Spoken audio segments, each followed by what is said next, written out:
It's a green light for certain pathways. It doesn't tell you exactly what to do. Chinese, top-level documents rarely ever do that. Instead, it's saying these are the priorities. It's signaling to officials, here are likely the things on which you will be evaluated. Right? This will structure their behavior and their performance incentives, and it will greenlight pilot activities.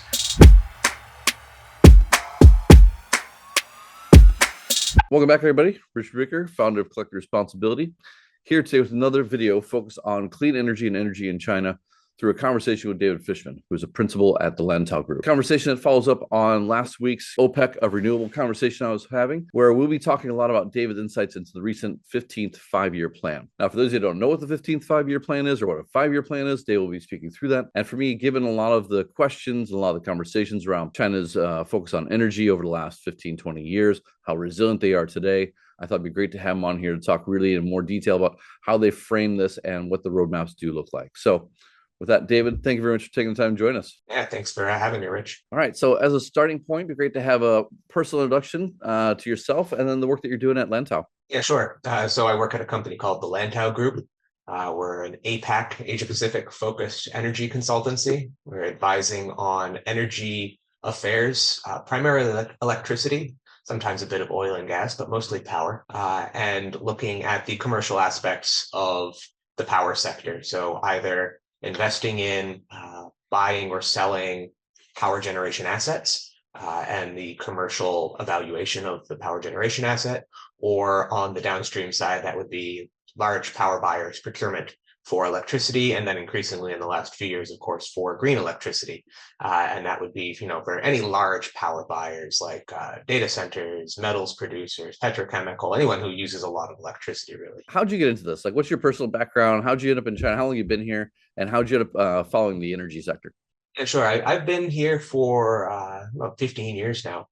And I came out first as a student a long time ago, studied up in Beijing, liked being here, came back and did a master's degree at the Hopkins Nanjing Center in Nanjing.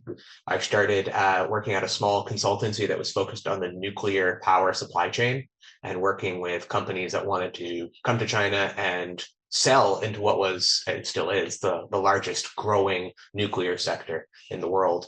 And then about 7 years ago, I transitioned over to a different company, the company I'm at now, which absorbed my old company and became more of a broad China electricity analyst and consultant, and then grew up through this company over the last 7 years. And now I manage our Shanghai team as the principal consultant here. Now, speaking of broad energy sector, what have you seen in like the last 15 years? Like, what is China's energy market? Like, if you're to like just in 2 minutes kind of sum it up for people, like how dynamic is it? How big is it? What is it that they should know as they're kind of listening to the next 45 minutes on the five-year plan?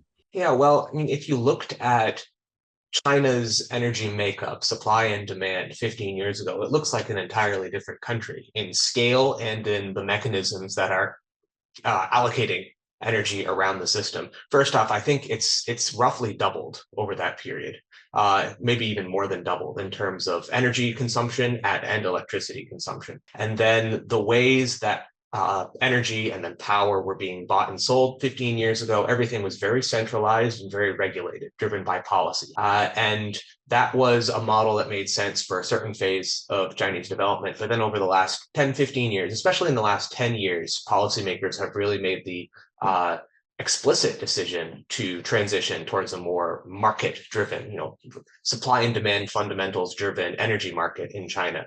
And that's what we're seeing now. That's what we see ongoing still, this massive energy sector reform. And that it's very interesting, but it adds a lot of stress to all the stakeholders in the value chain. Yeah, and I can imagine, like, I remember like 10, 12, I guess about 15 years ago, we were talking about the first solar panel providers kind of going bankrupt around that time and like what was going to happen. And then about maybe 10 years ago, the whole industry just took off because the domestic demand, rose. I mean, there's a lot of stress in the system, a lot of unused capacity, a lot of stakeholders not very happy about that. Has that changed at all?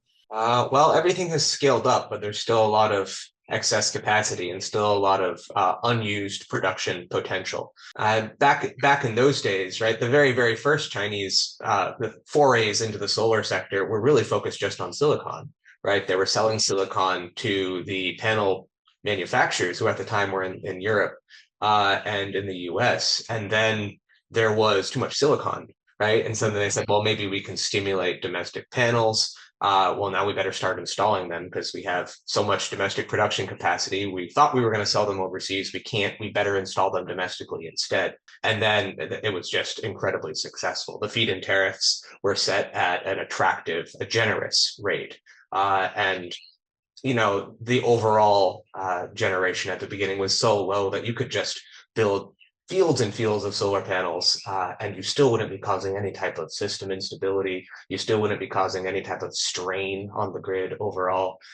So it was really easy. By 2015, 2016, the numbers were really starting to get, substantial. And yet at the same time, they weren't hurting anything. They weren't impacting negatively the grid's function whatsoever. It was really, really heady, exciting period in the early 5 years or so of the sector's development. All right. So speaking of 5 years, a couple of weeks back, we held an event where you talked about the 5-year plan and what you're seeing in terms of energy. So I want to get into that because I think that's one of the foundational documents or roadmaps for what we're going to be seeing or what we have always seen. Every 5 years, these things come out.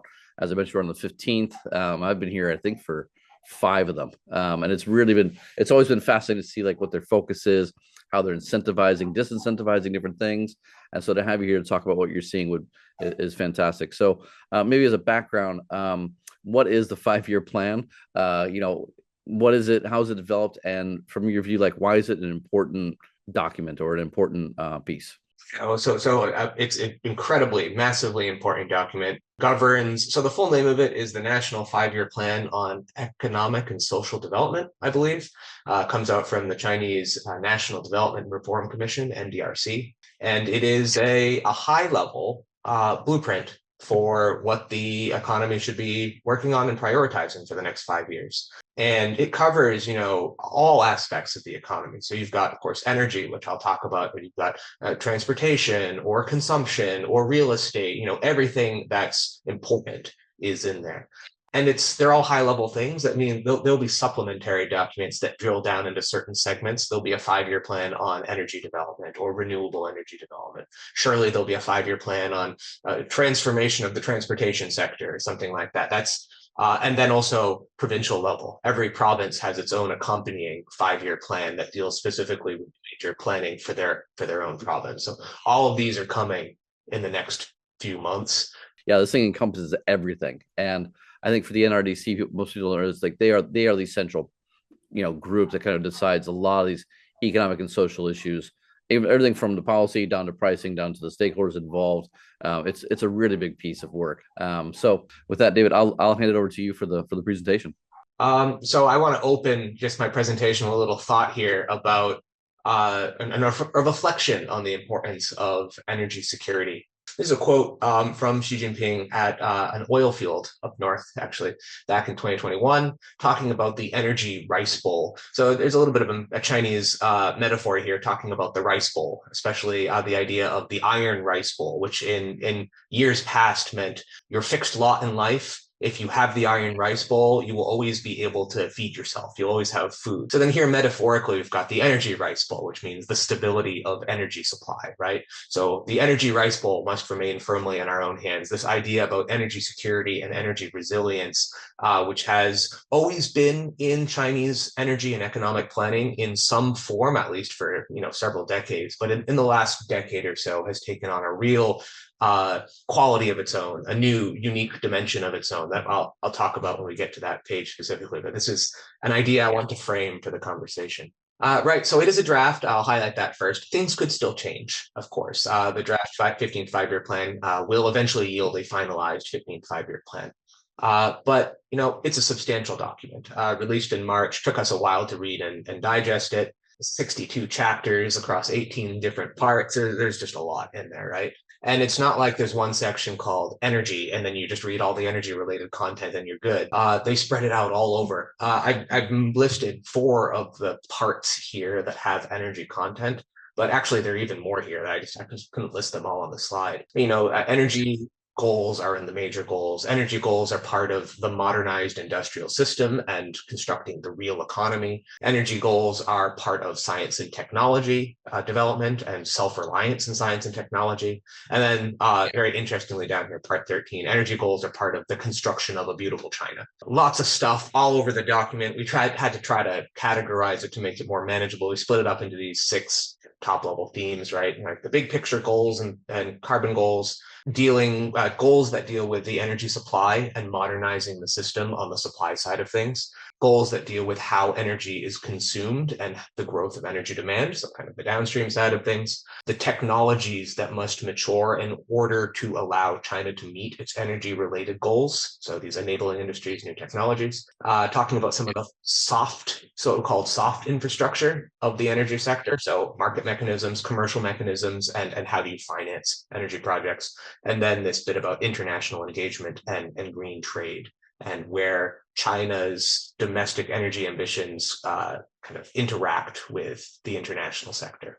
So this, I mean, as I appreciate, I get more time on the podcast to talk about some of this material, but frankly, I still would run out of time if I went through all of these items in great detail.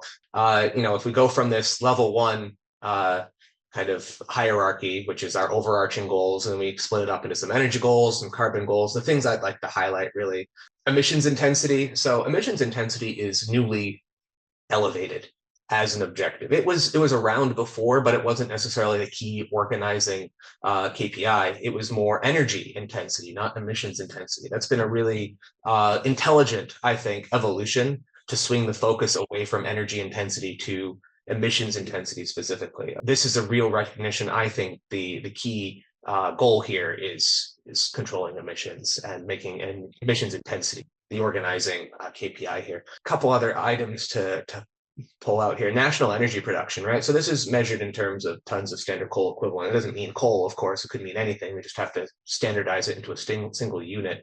But the key point really being here that energy production needs to continue rising. So energy consumption overall is going to continue rising, and domestic energy production capacity needs to continue rising too. So what does that mean for carbon? Transitioning down here, but we're still going to peak carbon in 2030, right? Like that's also in the 15th five-year plan. So the only way to keep using more energy while peaking carbon means you have to be doubling, tripling, quadrupling down on your low carbon energy, right? Your wind, water, solar, and nuclear. It's the only way it makes sense.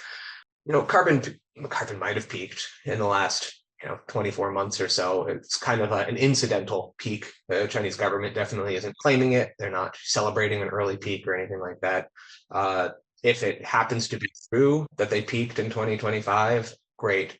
But policy documents say it's 2030. So it's a 2030 for the peak and 2060 for neutrality, which is a very long way off, right? But I do appreciate the logic of saying if we claimed an early peak in 2025 or 2026, are we structurally prepared to maintain that peak and then start drawing it down thereafter? And maybe the policymakers are saying, no, it would be egg on our face if we claimed that early peak and then we weren't able to maintain it later. We had to start doing, demand destruction and constraining our ability to grow because we were so anxious to declare an early peak.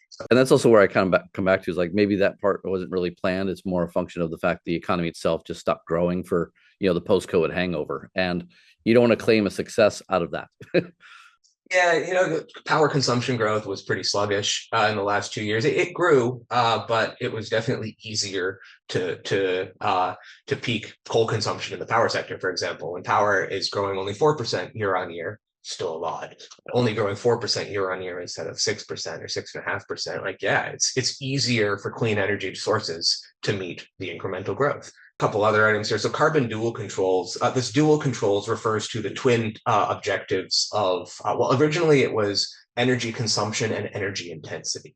And intensity means how much energy you use per unit of GDP activity. And it's really nice to see that has also been redefined. Now the dual controls are now carbon dual controls instead of energy dual controls. And this is really a report card system for provincial governments, municipal governments, and in the industries in those regions to meet certain benchmarks for what is industry best practice for energy intensity and energy consumption for a copper smelter or something like that, that everybody should be on the benchmark. And if they're not, then they'll be at danger.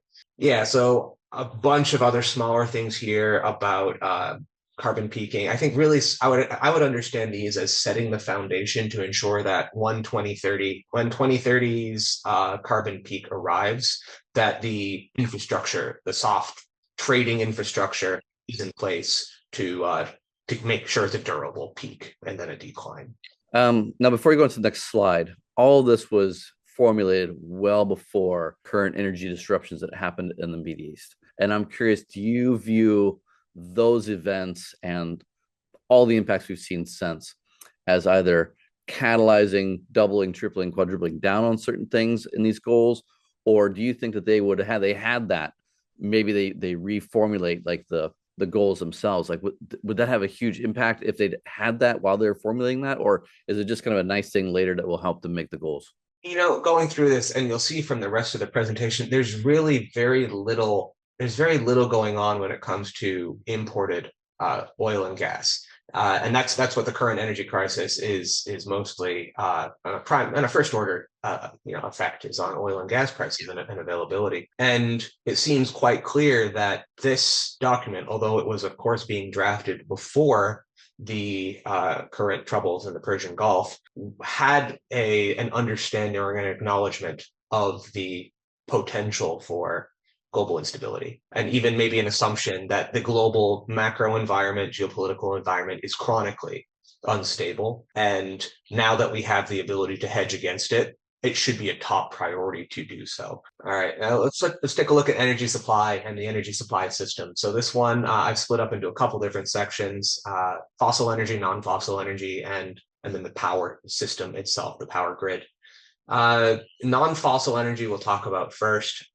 It's of course going to keep growing. We had major policy reform last year for wind and solar. That wind and solar is now compensated very differently from how it was before. It's lost a lot of those guaranteed on-grid rates that were attractive and stable and very bankable. And instead, they're looking at more market exposure. They might have a contract for difference, but the volumes eligible to earn a CFD are perhaps more modest. And so if you're trying to build a power plant, a renewable energy power plant this year, you've got to find either you get access to the CFD mechanism, or you think you're an absolute whiz at selling into merchant markets, which nobody really wants to be, or you sign a PPA, right? You sign a power purchase agreement with a large power buyer who will guarantee your offtake.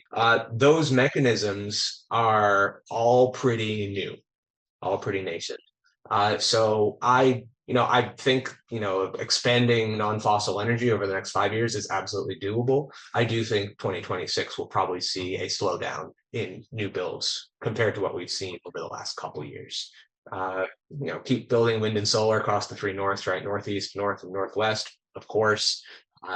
Even without codifying it in the 5-year plan, I'm sure that was going to keep happening.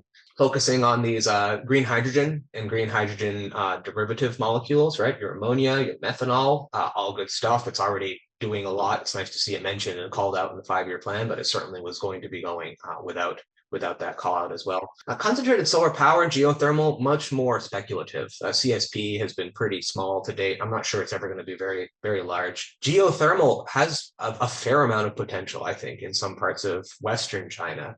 And there have been some pilots now looking at geothermal for district heating, geothermal for industrial district heating and residential. So that could be interesting. It's nice to see it mentioned here. It's among all the clean energy sources in China, it's one of the least tapped, I think, that has real potential. And then this coordinated deployment of green power and computing power. So this refers specifically, of course, to data centers and the mandate for data centers to use green electricity, which is a great one. So any new data center going into a region that is designated as a national hub region in China, which is mostly the region where you want to build data centers, needs to be using at least 80% green electricity. Now, when you say 80%, how do they actually calculate that? Is it panels on the roof? Is it a direct PPA to, wind farm?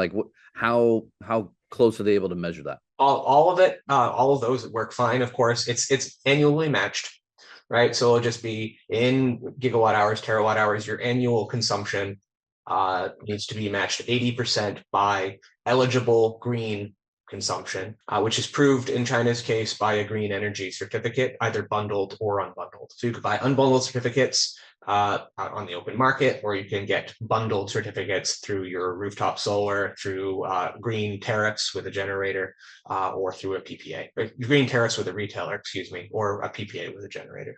When we talk about fossil energy, there's they're not shying away in the 15 5-year plan from the existence of and the continued use of fossil energy. But we can see from how it's described in here that it's strategic, right? It's intentionally strategic. The idea that fossil energy, coal specifically, is going to be needed in the system to keep backing up wind and solar. We know the sun doesn't always shine and the wind doesn't always blow, and so something needs to be available when they're not around. I think a lot of the rest of the world has settled on gas to power as kind of the preferred ramper, load follower, dispatchable option in your system. China doesn't have a lot of domestic gas, and what it has, it's not using for power. Gas to power is very limited in China. Just a couple of coastal provinces and down south in Guangdong, they've got a decent sized gas fleet, but no one else is really depending on a lot of gas to power, which means their coal plants have to operate like gas plants. They have to be able to ramp and they have to be able to load follow. And they don't normally like to do that. They don't normally design coal plants to operate like that. But China has been, especially the coal plants, both in the last 5 to 10 years. They have to be able to do so because that's the role they'll be playing in the future decarbonizing grid system. A couple other call outs here. Scattered coal. This was supposed to be phased out, I think, in the last 5-year plan. And this refers to those like small scale loose pieces of coal that are used for household heating up north. They're very cheap. They're very affordable. They're also filthy. They contribute to horrible smog in northern Chinese cities in the winter.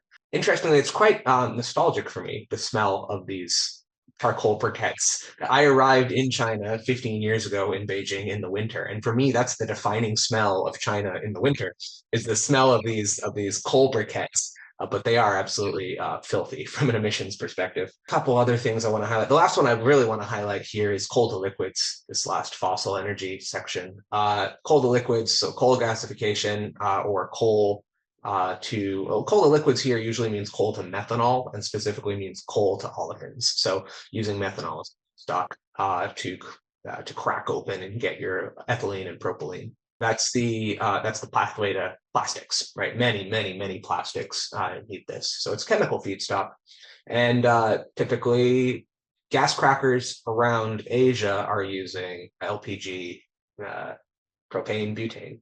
Right. I think in the Middle East, they also use ethane, but all of that is in tight supply right now and expensive. And, it's at this moment, China's decision to pursue this coal to olefins pathway looks very prudent. Unfortunately, it's also filthy. As I mentioned, it's an incredibly polluting process, but in moments of scarcity and geopolitical turmoil, it does look like an attractive alternative. Okay, I'm going to cut in really quickly. One thing I don't see on here is nuclear. Where's that? I mean, that was supposed to be the workhorse for China. If you go back to like 2010 documents, I mean, they were really looking at that as being the thing that kind of replaced coal, but I don't even see it here. So where are we with nuclear?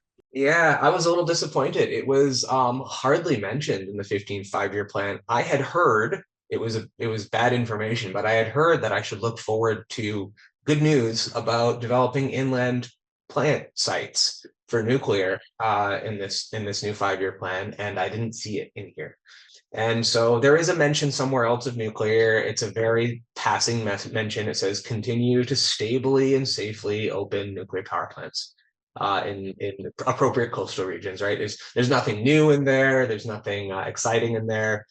So yeah, 10 units a year, what we've been doing for the last few years, right? 10 units a year in coastal sites, and hopefully some news maybe next time about opening up some of those inland sites, because they're going to run out of coastal sites at some point, I think.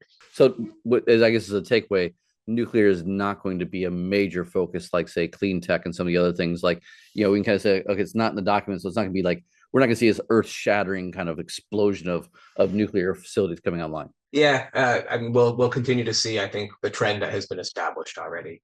So a modest number, I mean, okay, 10's not modest. 10's a lot of nuclear power plants for anywhere in the world. For China's industrial capacity, maybe it feels modest because they could probably do more. I'm not sure they could regulate that many, right? You need to be able to expand your regulatory capacity very quickly. Also, what does your human talent pipeline look like? Are you graduating 10, 20, 30,000 nuclear engineers a year to staff all those things? And then the average age of your entire, workforce is 26. You need a certain gravity of experience, I think, to run these power plants. All right, section 3, my friend. All right, so yeah, I wanted to highlight that this image was in the 15th five-year plan. There are not many images in the five-year plan. There's lots of tables, but not so many images. And this, if you follow the Chinese energy sector, you've probably seen this one before or something like it. But yeah, it's just true that the Chinese load centers in the east and south are broadly all far away from the best energy resources, including fossil energy, but here it's highlighting at clean energy basis. But all the coal, all the wind, all the solar, all of it's up in the north, the northwest, the southwest, and so you have to find a way to get it to where the loads are. And they're very intentional about it. And I mean, this is longer than 5-year plan timelines, right? Building UHV lines across the whole country is a 10, 15-year endeavor, but they're doing it, connecting these clean energy bases and the far-flung parts of the country to the load centers in the east and south. And by UHV, you mean ultra high voltage.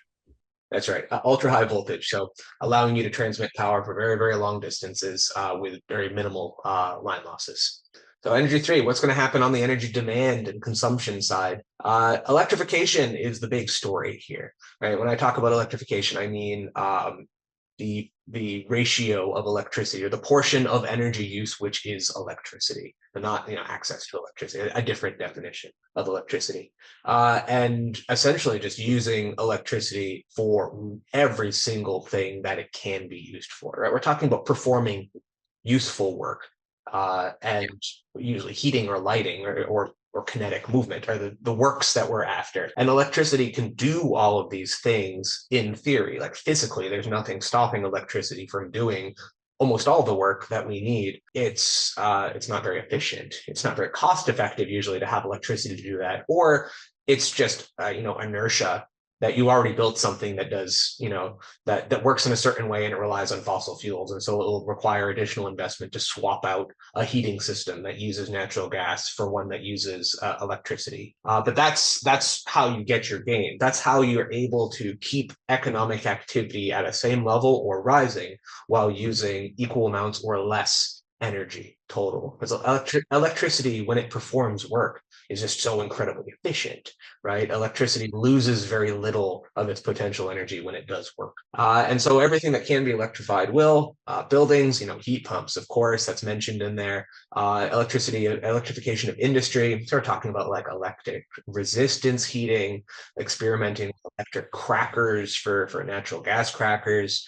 Electrification of freight, of course, the heavy trucking in the last couple of years has been, massive. All of a sudden, electrified long distance trucking has become a real thing. Wasn't just a couple of years ago, and then enabling them to work that way with charging facilities all along the major routes, right? These zero carbon transport corridors that they have to have charging facilities, or if they're using hydrogen or whether it's derivatives, that you have ammonia or methanol refueling stations along the way, or maybe apply more for vessels, but that transport corridors exist. Another easy way, not an easy way, but another straightforward way to keep using more energy while reducing energy intensity is just be more efficient with the energy that you use. So energy saving retrofits. This is not necessarily new, but it's nice to see it really established here in the 15th five-year plan, that all across industrial sector and in IT, so again, data centers, that everything needs to be as efficient as possible according to certain benchmarks that are established for best practices. And then this last section here, it's kind of a mix and match of a section: green production, circular economy, green lifestyles, all part of this, beautiful China part 13 here. The one that I like to highlight is the industrial relocation, this first one, very explicitly calling out, we would like to encourage industries to move to parts of the country where there's more clean energy. And maybe we'll even establish renewable consumption mandates that are so onerous and so expensive to meet without relocating to a energy abundant part of the country.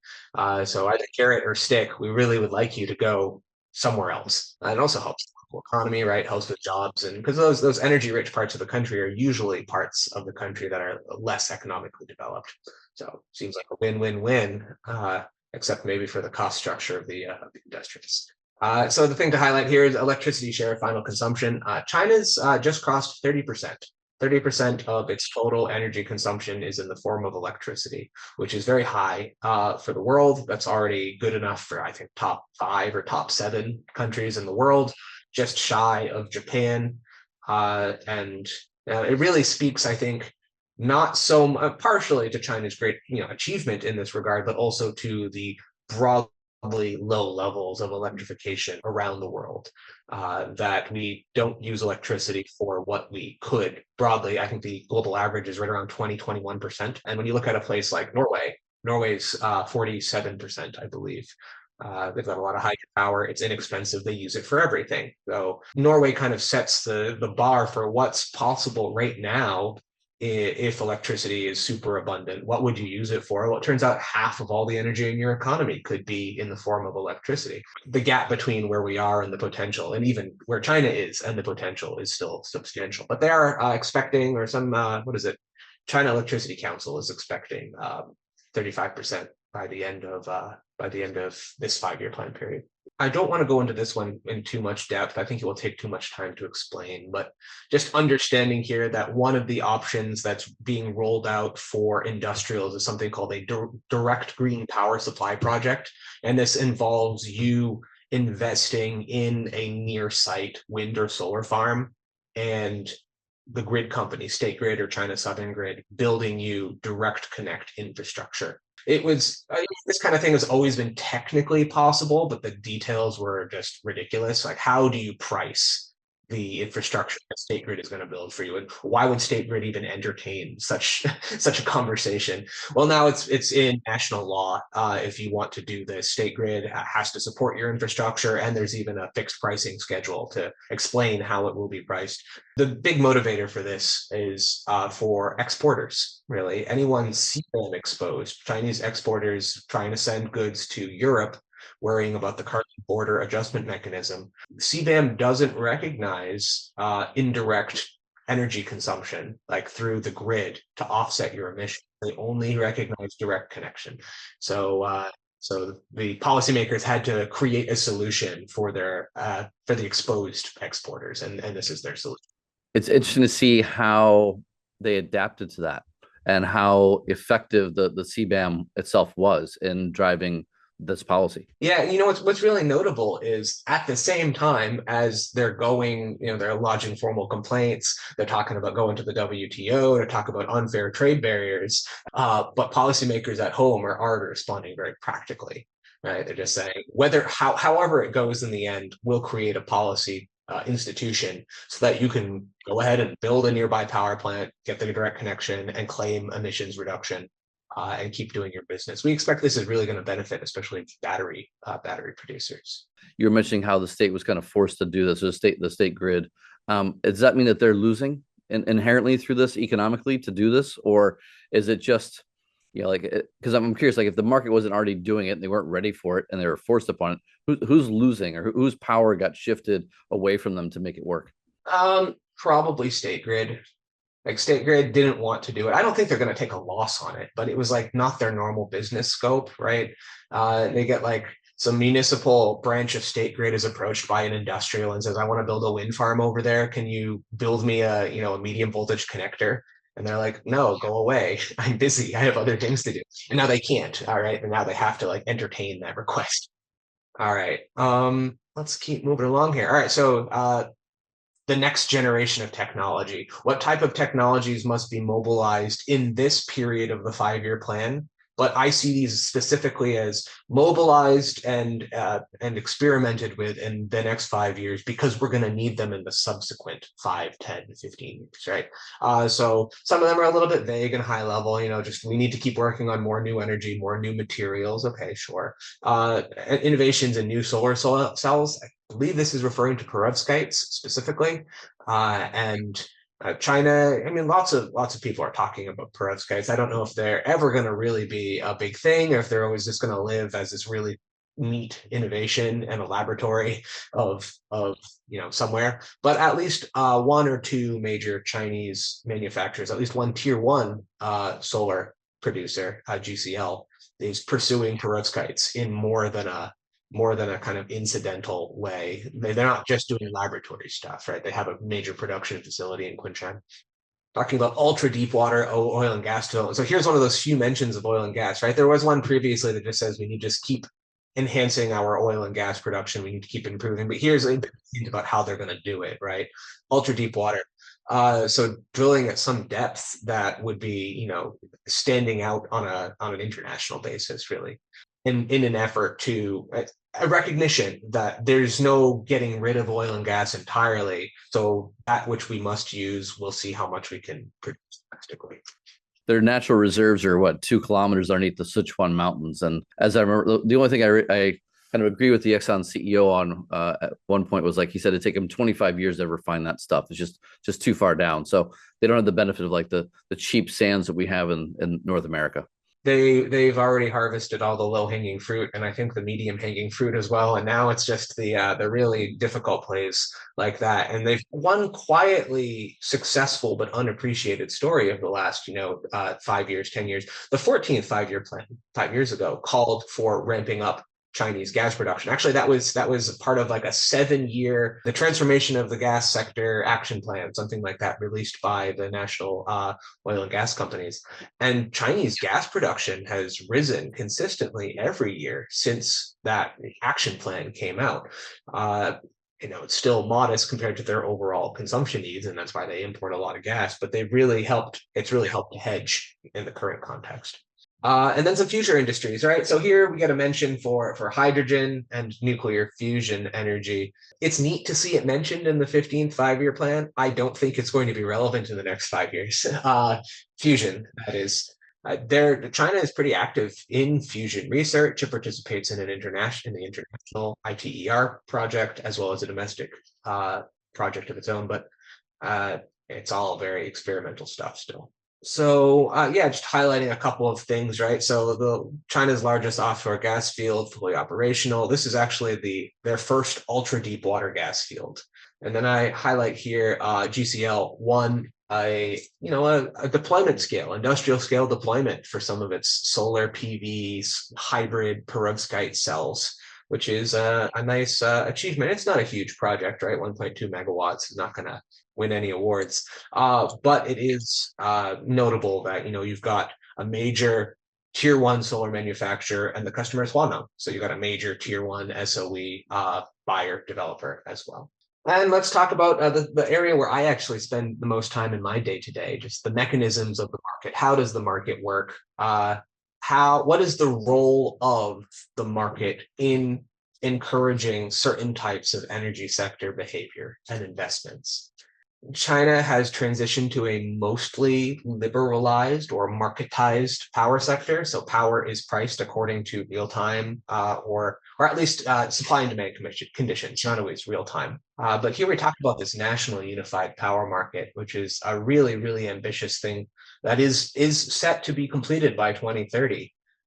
The idea that a node, a location in one part of the country should be commercially linked and practically physically linked to a node anywhere else in the country, so that someone generating power at a node in Gansu has a system level effect that could filter all the way through to my power consuming node here in Shanghai, and that the price of power here reflects the real-time supply and demand conditions in aggregate across the whole country, while accounting for physical load and line limits and everything. It's an incredibly large interconnected system that they want to build. When they succeed, it will be by far the largest interconnected power grid in the world. Right now, Chinese power grids are physically interconnected, but in practical sense, in a commercial sense, they don't do that much free interprovincial trading. It's more organized as a special dispatch event by the dispatch organizations. And so then going right into the next item, like power price mechanisms, when you have so much wind and solar, intermittent variable generators operating in the system, you've got to add capacity generators, right? Load following generators, ancillary services, all this stuff. How do you price everything? How do you get the market to price it? Real-time conditions of supply and demand for all those individual things, pricing everything.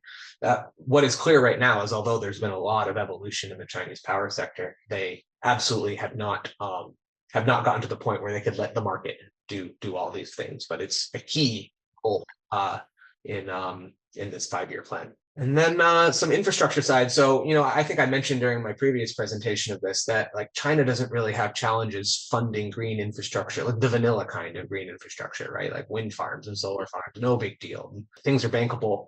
They're quite predictable. I mean, these days they're a little less predictable than they were before, but anyway, commercial banks and state banks are both happy to back green infrastructure already. So when you talk about objectives, what can the national economic planners actually do differently or target different? Well, they can expand the tent a little bit. They can allow more people to play, and they can make sure that the financing mechanisms for like emerging technologies are robust. Private sector can play, right? Private sector can now own part of a hydro power facility or a nuclear power plant. It's pretty neat.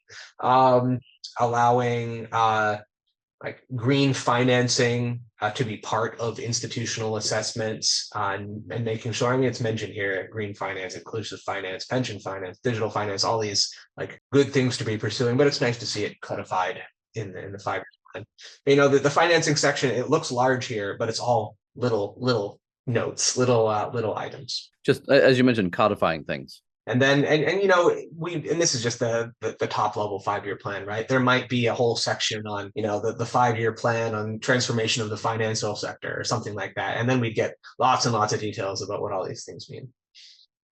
So yeah, electricity will become more marketized, both upstream and downstream, wholesale and retail power prices determined by supply and demand. And all the ancillary services, all the support aspects of the power system also determined by supply and demand. I think this is, you don't have to do it like this. This isn't one of those, this shows that China's power sector is maturing and becoming more sophisticated, because lots of industrialized economies in the world, mature economies in the world, still choose to use a fairly regulated power system.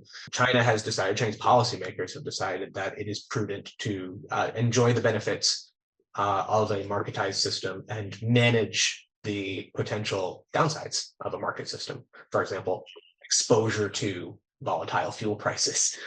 Well, I mean, and that statement itself is really interesting, because all I hear from people is like how heavily subsidized and how heavily coordinated the whole thing is, just from Beijing. If I'm talking to people from the outside, they don't realize like there's just much more going on here dynamically.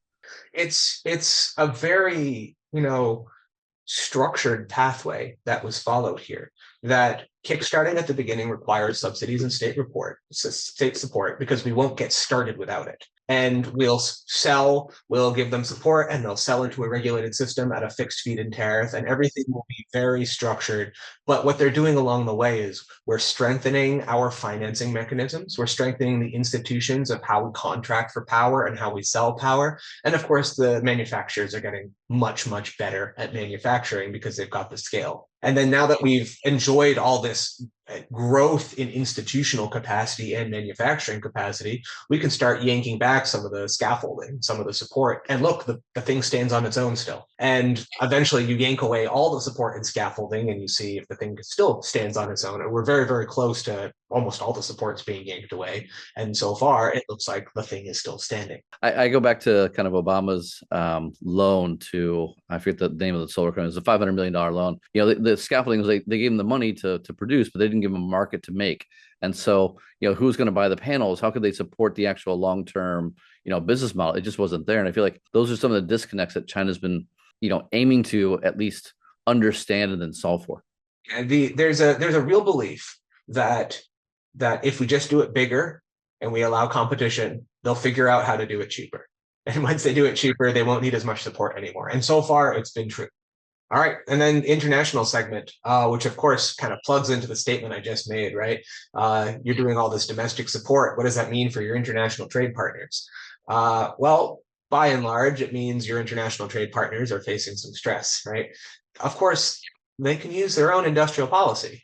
They can adopt their own trade barriers, they can adopt their own stimulus, they can adopt their own subsidies, and they can adopt their own requirements for, pay to play. You want to enter my market, you need to do whatever. Here are my conditions.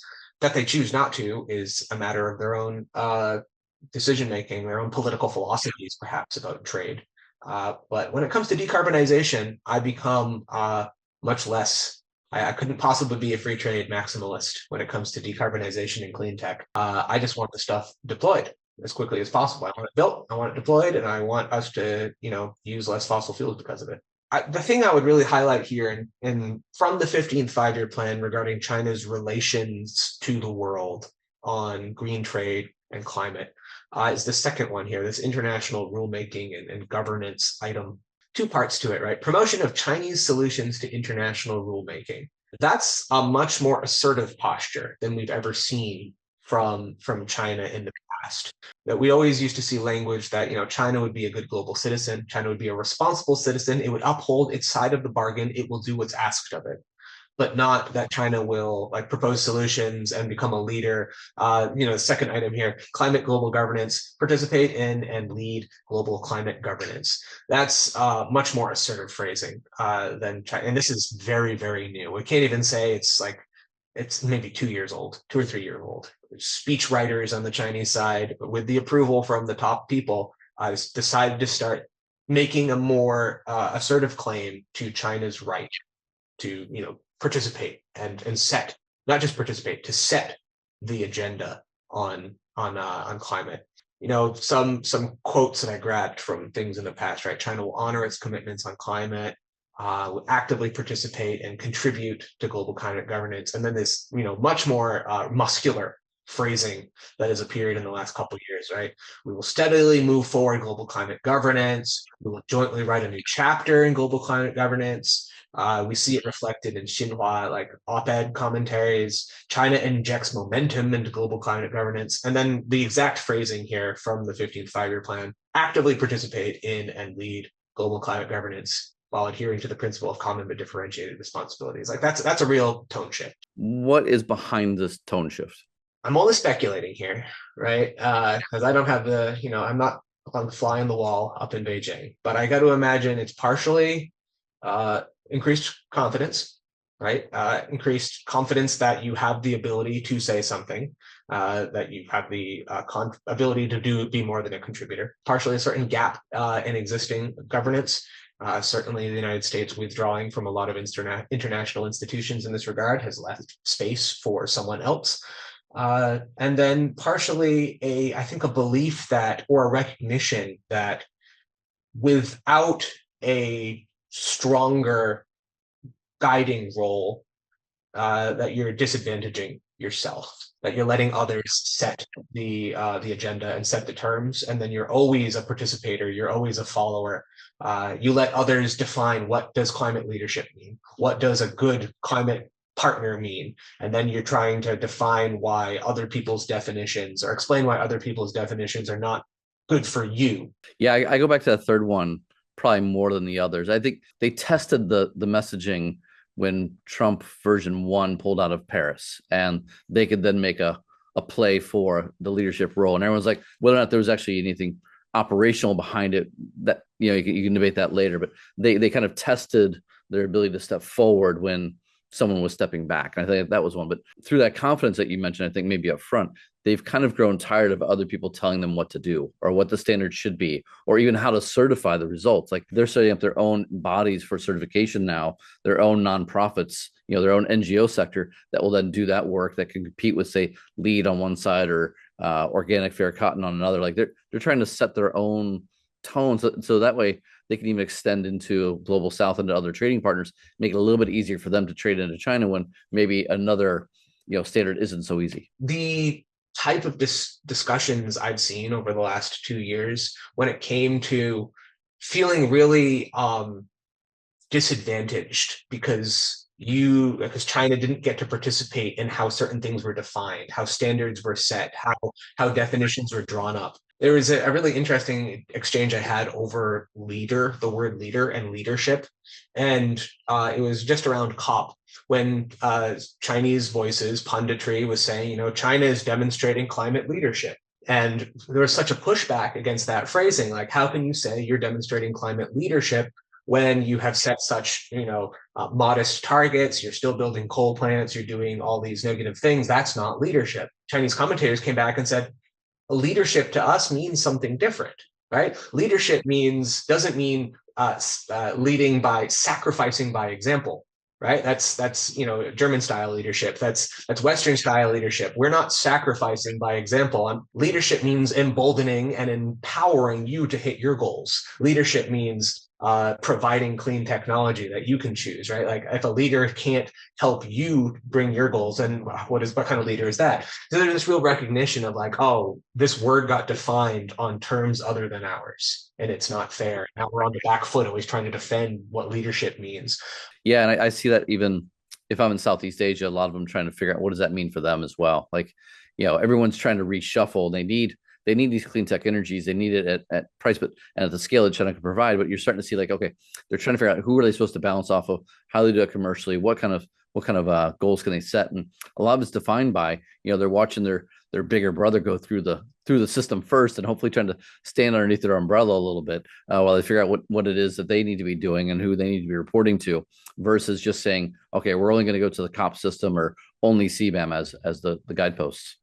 It's really a difficult position to be in as a developing country in the global south that's like a few rungs back on the ladder of development versus China, right? Because you're not offered a lot of attractive solutions. You're barely allowed to use any more carbon. You're not allowed to use any more carbon, but your per capita energy consumption is still in the basement, right? Like your people deserve to use more energy, and they deserve to use it affordably and stably.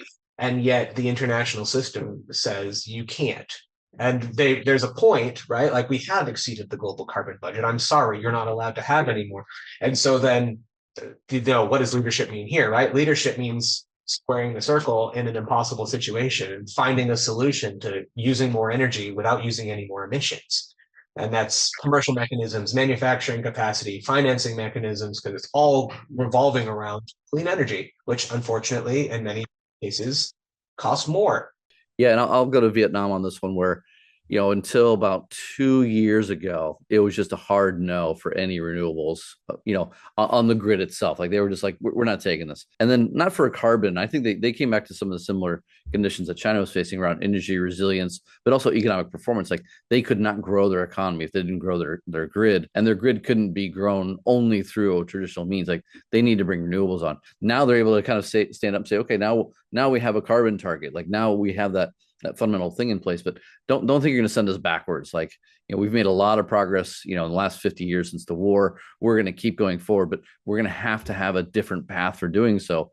Their local populations are paying the price early on through smog and through, the issues with water. But I think that there's like this recognition that's even catalyzed through the last couple of months that, you have to really bring this stuff on to meet your domestic requirements, separate from the international stuff. Like the international stuff for me kind of feel like it's there, but it's falling off the driving, it's falling out of the driver's seat. Like now it's all about domestic security, domestic demand, make sure that your population, your economy are taken care of. That makes the investment thesis around some of these renewables very different than if you're just trying to hit an energy target or hit a clean energy target that was set by Brussels. And the another example I've become more aware of recently is Pakistan. So Pakistan has seen this huge surge in solar building in the last couple of years, and none of it is centralized. None of it is driven by their state or by their grid company, right? And it is the private sector. It is companies and people in Pakistan who I was told they've mobilized in the last couple of years something like $150 billion to build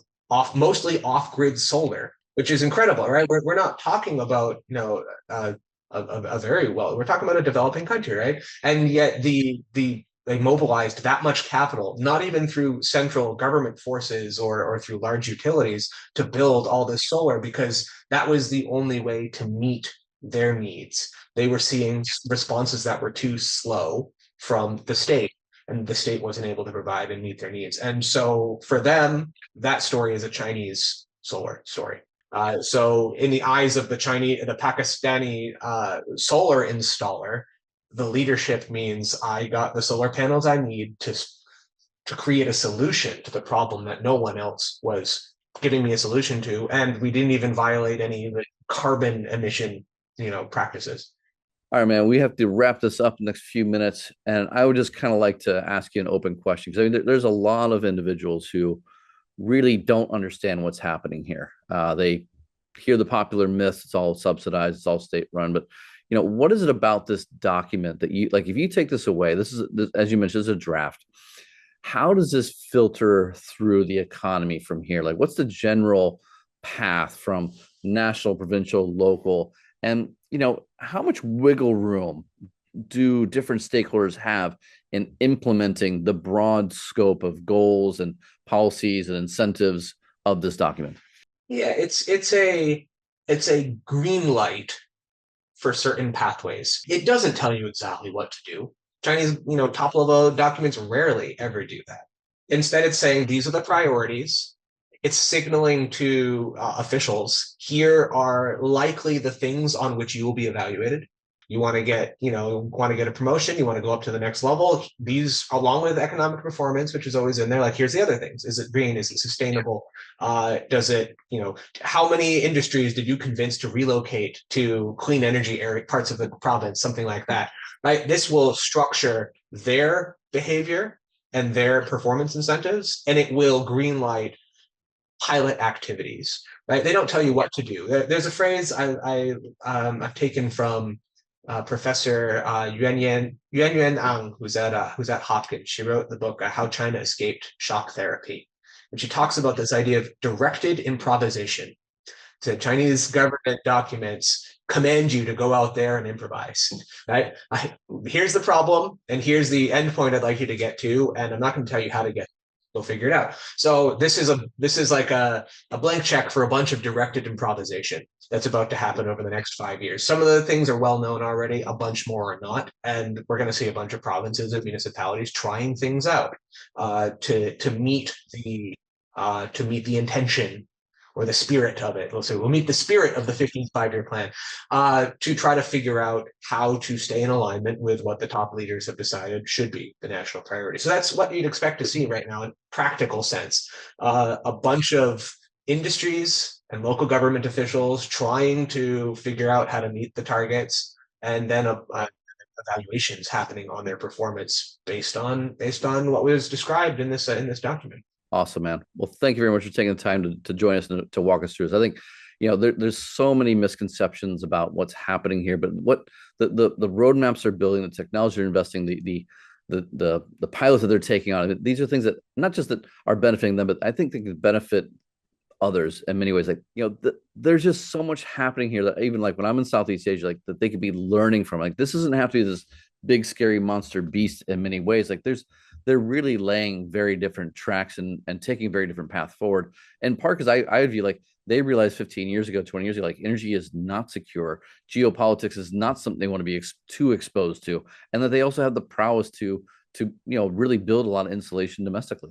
As I resist the urge to kind of frame this in a very like a kind of stereotypically Orientalist way, or like, oh, the Chinese are so good at strategic planning and long-term thinking. Like, okay, maybe, but like, that's not the right way to go about explaining this, right? The right way to go about explaining this is not 100-year plans. This is a 10 to 15-year plan, and you have continuity among the different administrations, or sometimes it's the same administration with different lower level people along the way. So you say, we've identified a problem. We know that this is going to be a 15-year problem to address. So my options are give up on it because I can only govern in 5-year chunks, or create a thread of policy continuity that ensures that the 15-year problem is solved by a 15-year solution. And that is what you see in the 5-year plans, right? The thinking in the 5-year plans goes longer than 5 years, of course. It's not magical strategic thinking. Like, it's just solid solutions being linked to clearly identified problems and pathways of what is needed along the way. It's much more like corporate thinking, honestly. Corporate thinking stretched out a little bit. It's not a 5 year or 1 year. Like corporates usually need to see action more quickly. But the thinking is quite corporate, right? It goes out 5, 10, 15 years, and this is the development plan, and this is we're going to do it. And so I reject the very Orientalist framing, but I think it's not fair to also call it, it's just simple planning. It's not. It's very hard. It's very hard. It's very demanding planning, but it's not impossible. I think it is really similar to what corporations do. Thank you, sir. This has been fantastic.